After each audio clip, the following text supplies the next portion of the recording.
Hello guys, welcome to our channel. In last video we have seen how to create a Simulink custom library block.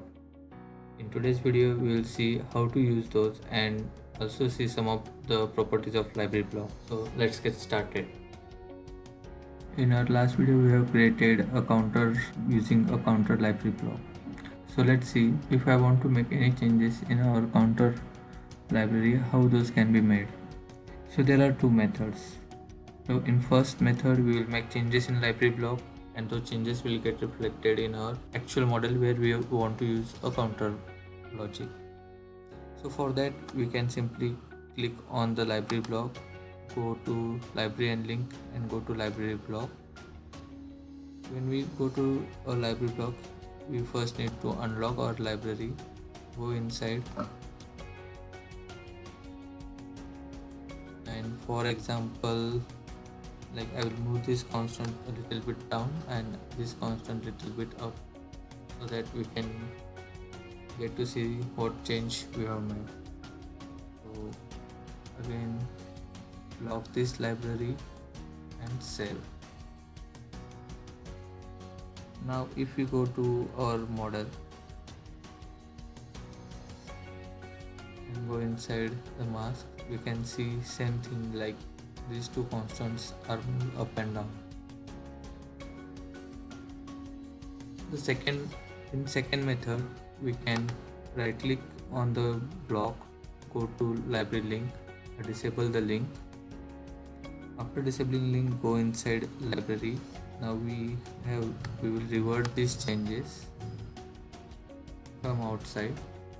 Then since we have disabled the library link, we can see here the broken chain.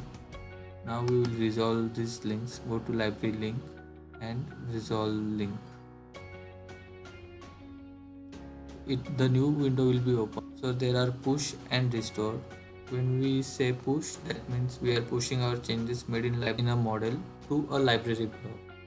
And when we say restore, that means we will restore our original changes back in our model where we are using library block. So now we want to push these changes to library block. Hit apply. Okay. So we will be directed to our library block mylib and our library will be unlocked. And if you go inside this, we can see that these constants are again came back to their original position. So here we can again lock this library and save our changes. And again we can save our model as well. Now we will see what happens when we disable the link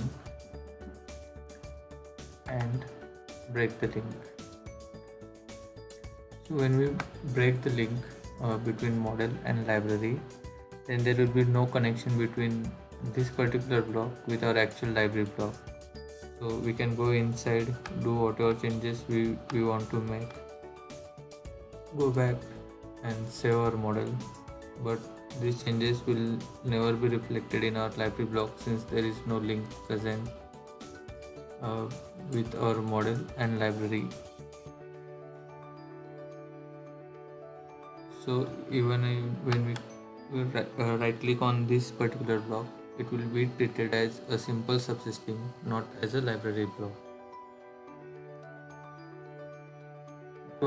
To avoid this breaking the link, we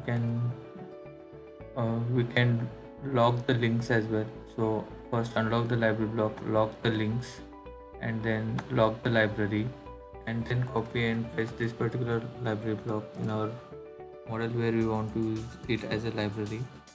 If we right click on this particular block, the lock library, there is only one option to go to library block. We cannot disable these links or make any changes here. So if you want to make any change in a library block, then there will be only one option, that is to go to library block, unlock the library, unlock the link and make changes here. Using this method we can protect logic inside the library block. If we are working in a team where multiple users are going to use these libraries, then we can keep this library inside a shared location and provide read access to all the team members, and we can put those path of shared location in our MATLAB path and use these libraries. So in that way there won't any unintentional changes made inside library block. That's all for today's video. If this video has helped you in any sort, please like and subscribe for more such simulation videos. Thank you.